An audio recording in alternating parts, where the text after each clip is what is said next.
इतनी भीड़ इकट्ठा करते कि हो सकता है आज उदयपुर में पैर रखने की जगह नहीं मिलती। साथ ही मैं कहना चाहता हूं, अगर हम लोगों ने प्रयास किया 2024 के अंदर तो उदयपुर लोकसभा जीतने से कोई नहीं रोक सकता। वो लोग सोच रहे थे कि कांति भाई चल गए यार, कांति भाई भी चले जाएंगे, मामला खत्म हो जाएगा। लेकिन फिर जैसे ही हमने खाट से उठने के बाद में ये कहा कि टाइगर अभी जिंदा है। जब तक छोड़ेंगे नहीं तब तक छोड़ेंगे नहीं। मतलब किसको? जब कांग्रेस बीजेपी के साथ में भाग रहे हैं उनको कहना चाह रहे हैं लोग, आपको जब तक हमारे साथ में जोड़ेंगे नहीं तब तक आपको छोड़ेंगे नहीं। और हमने पहले ही कहा था कांग्रेस और बीजेपी एक है, एक सांपनाथ है तो दूसरा नागनाथ है जी। वो सही साबित हो गया, इसलिए हम लोग इंडिया गठबंधन कर रहे हैं, कांग्रेस के साथ में नहीं कर रहे जी। भारत देश के अंदर आदिवासी है तो आदिवासी ही रहेंगे। हम लोगों को कोई मुसलमान नहीं बना सकता, कोई ईसाई नहीं बना सकता, कोई हिंदू नहीं बना सकता। सीता माता को काल्पनिक वहां बताया गया, इस विषय पर क्या कहेंगे? लेकिन फिर भी हम लोग कहना चाहते हैं कि जो इस प्रकार की बातें फैला रहे हैं उनको एनसीईआरटी की किताबें पढ़नी चाहिए। और एनसीईआरटी की किताब में साफ लिखा हुआ है कि राम रावण का युद्ध हुआ ही नहीं और ये कुछ हुआ ही नहीं। ये सब हम नहीं कह रहे, एनसीईआरटी की किताब बोल रही है और वो किताबें आपको चाहिए कि तो हम लोग अवेलेबल करा देंगे जी। नमस्कार, सत श्री अकाल, आदाब, जय भीम, जोहार। मैं मयूर अलबेला और आप देख रहे हैं उदयपुर न्यूज़। और भारत आदिवासी पार्टी के युवा नेता और राष्ट्रीय अध्यक्ष जी हमारे साथ हैं, कांति भाई रोत और मोहनलाल जी रोत हमारे साथ हैं। और उदयपुर में आज सम्मेलन इनका चल रहा है और उन्हीं से जानते हैं, उन्हीं की ज़बानी की क्या है बाप पार्टी की कहानी और किस तर्ज पर वे चुनाव लड़ने के लिए अग्रसर है। सर, आप बताएं कि आप लोगों के चहीते हैं, युवाओं के चहीते हैं और भारत आदिवासी पार्टी ने अभी हाल ही में हुए विधानसभा चुनाव में बेहतरीन प्रदर्शन करके बताया और युवाओं के अंदर काफ़ी पकड़ है और आदिवासी बहुल्य इलाकों में तो बिल्कुल पूजे जाते हैं वे लोग। ऐसे में लोकसभा चुनाव बिल्कुल नज़दीक है, क्या तैयारियां हैं? बिल्कुल हमारे फुल फ्रेश तैयारियां हैं और हमने पहले ही कहा था कांग्रेस और बीजेपी एक है, एक सांपनाथ है तो दूसरा नागनाथ है जी। वो सही साबित हो गया। किसे हो गया? महेंद्र जी जीत मालविया जी हैं, वो पहले कांग्रेस में 4 बार से एमएलए थे, 2 बार मंत्री थे और आज की तारीख में वो एन प्रकरण, चाहे ईडी का डर हो चाहे कैसा भी डर हो, वो सांपनाथ नागनाथ वाला चरितार्थ हो गया। वो आज की तारीख में बादशाह में चले गए और आज हमने कमर कस ली है डूंगरपुर, बांसवाड़ा की, उदयपुर की और चित्तौड़ की। हम राजस्थान में मुख्यतः 3 से 4 सीटें, अगर हम लोग इंडिया गठबंधन नहीं होता है तो 3 से 4 सीटें लड़ने का हम लोग प्रयास करेंगे और इंडिया गठबंधन के साथ में हमारे राष्ट्रीय अध्यक्ष की इंडिया गठबंधन की बात बताएंगे और हमने पूरी तरह से कमर कस ली है और चुनाव निश्चित रूप से हम लोग लड़ेंगे जी। आप कह रहे हैं कि एक सांपनाथ है, एक नागनाथ है, उसके बाद इंडिया गठबंधन से गठबंधन की जरूरत क्यों पड़ रही है? आपकी खुद की जमीन मजबूत है। खुद की जमीन मजबूत है, ये बात तो हम सब मानते हैं। इंडिया गठबंधन का मतलब ये एक सांपनाथ है, प्योर इंडिया गठबंधन कांग्रेस नहीं है। उसके अंदर 37 पार्टियां हैं, तो 37 पार्टियों में कुछ प्रगतिशील पार्टियां हैं, तो उस पार्टियों की विचारधारा हमसे मिलती है, कुछ पार्टियों की नहीं मिलती है। जहाँ नहीं मिलती है उनका अलग है और जहाँ मिलती है वहाँ हमारा अलग है। तो वो कांग्रेस का इंडिया गठबंधन नहीं है। इंडिया गठबंधन में बहुत सारी पार्टियां हैं, इसलिए हम लोग इंडिया गठबंधन कर रहे हैं, कांग्रेस के साथ में नहीं कर रहे जी। राष्ट्रीय अध्यक्ष जी, बीटीपी पार्टी जो रही उसमें एक नियम था कि जो एक बार चुनाव लड़े वो दूसरी बार चुनाव नहीं लड़ेगा। क्या बाप पार्टी में भी यही संविधान लागू है और नहीं तो आपका क्या संविधान है? सबसे पहले तो आपके उदयपुर न्यूज़ को धन्यवाद, जोहार।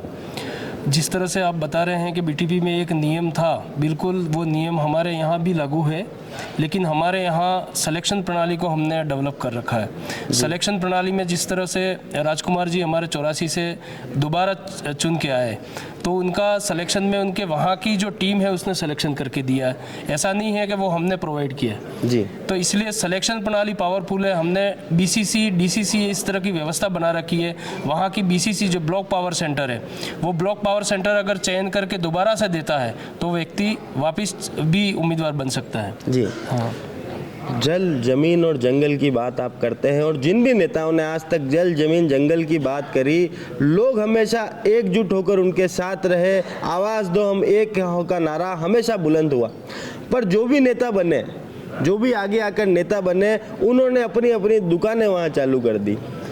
पर क्या आपसे कुछ और उम्मीद रखी जाए? देखिए, उस चीज़ को हम लोगों ने टटोला कि कहाँ कमी रह गई।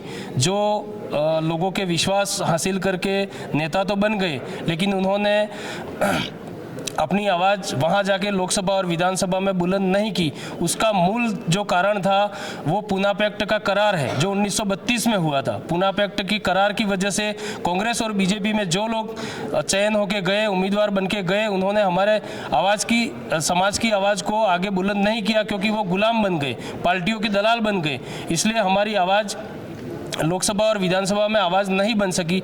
इसलिए हम लोगों ने सिलेक्शन प्रणाली को महत्व दिया है। सिलेक्शन प्रणाली में जो उम्मीदवार बनेगा उसकी जो लगाम है वो जनता के हाथ में रहेगी, और पार्टी के जैसे केंद्रीय नेतृत्व और आला कमान सिस्टम है उसको हमने डैमेज करने का काम किया। आला कमान के हाथ में नहीं रहेगी, जनता के हाथ में रहेगी, ताकि वो जनता की आवाज़ को लोकसभा और विधानसभा में रख पाए। जी कांति भाई, आप एक बात बताएं कि आप ही के पार्टी के कुछ नेताओं के द्वारा बयान ये आया कि दरियावत की अगर बात करें, जहाँ सीता माता अभ्यारण्य की बात होती है, तो वे कहते हैं कि आदिवासी भाइयों ने भी कई युद्ध वहाँ लड़े, उनके नाम पर उनका नामांकन क्यों नहीं हुआ? सीता माता को काल्पनिक वहाँ बताया गया। इस विषय पर क्या कहेंगे? देखिए, दरियावाद के अंदर सीता माता अभ्यारण्य है, वो बात मानते हैं, लेकिन ये हमारे कुछ नेताओं ने बोला था दरियावाद सीता माता अभ्यारण्य के लिए नहीं बोला है। ये बोला है आपका बांसवाड़ा के अंदर जो माही डैम का टापू बने हैं, 100 टापुओं का शहर कहा जाता है, उस टापुओं के नामकरण आदिवासी पुरखों के नाम से किया जाए। जैसे राणा पुंजा भील है, बिरसा मुंडा है, टंटिया भील है, आपका नाना भाई खाट है, बासिया सरपोटा भील है, उदा खराड़ी भील है, और वहाँ के जिनकी ज़मीनें गए हैं उनके नाम से किया जाए। ये हमारे राजकुमार जी एमएलए ने इस बात को रखा था, लेकिन जो आपकी आरएसएस की लॉबी है, बीजेपी की लॉबी है, उस लॉबी ने उसको इस बात को डाइवर्ट कर दिया। डाइवर्ट करते हुए एक धार्मिक उद्यमता का हमारे एमएलए के ऊपर जो आरोप लगाया उसका हम खंडन करते सिरे से। और जो जिस भगवान को मानता है, जिस धर्म को मानता है, स्वतंत्रता है सबको भारत देश के अंदर मानने की, तो हम लोग ये कतई नहीं कहते कि आप लोग ईसाई हो, आप हिंदू हो, आप मुसलमान हो, आप जैन हो, आप सिख हो, आप बुद्धिस्ट हो। और हम लोग भारत देश के अंदर आदिवासी है तो आदिवासी ही रहेंगे। हम लोगों को कोई मुसलमान नहीं बना सकता, कोई ईसाई नहीं बना सकता, कोई हिंदू नहीं बना सकता। ये हमारा मामला है, क्योंकि संविधान के अंदर आदिवासियों को स्पेशल प्रोविजन दे रखा है, वो सभी धर्मों से अलग है जी, ये बात है।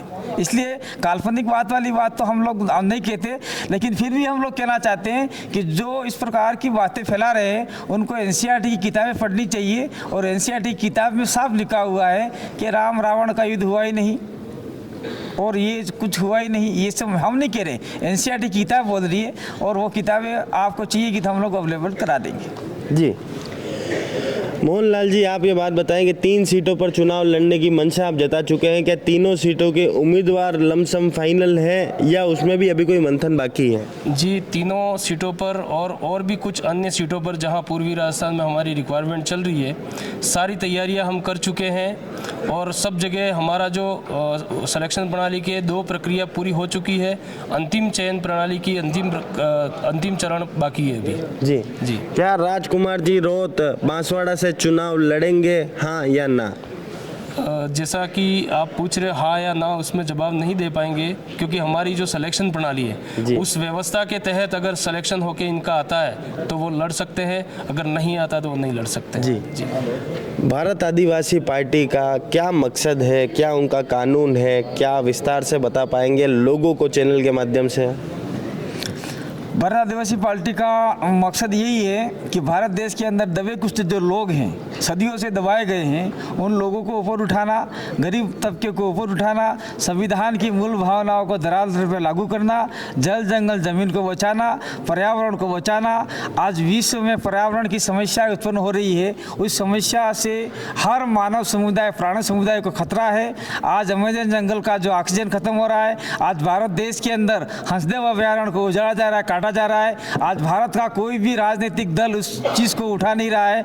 आज आदिवासी ही जंगलों को बचाने का काम कर रहे हैं, आदिवासी ही जंगलों को बचाने के लिए आगे लड़ाई लड़ रहे हैं। जो लड़ाई लड़ रहे हैं उनको नक्सलवादी नाम दिया जा रहा है। आज अरावली पर्वतमाला देख ली जाए, देश के अंदर आपके राजस्थान के अंदर अरावली पर्वतमाला खोद कर नष्ट नाबूद कर दिए। आज भूकंप के झटके आए दिन हो रहे हैं, जयपुर हिल रहा है, दिल्ली हिल रही है, लेकिन आज की सरकारों को पता नहीं चल रहा है। भारत आदिवासी पार्टी का यही मकसद है कि मानव समुदाय को बचाना और उनको शुद्ध ऑक्सीजन दिलाना, उसके साथ साथ में जो प्राकृतिक भाईचारा है उसको बनाए रखना और जो कौमी एकता है उसको जिंदा बनाए रखना। आज देश भर के अंदर हिंदू मुस्लिम के जो दंगे हो रहे हैं उसको ख़त्म करना।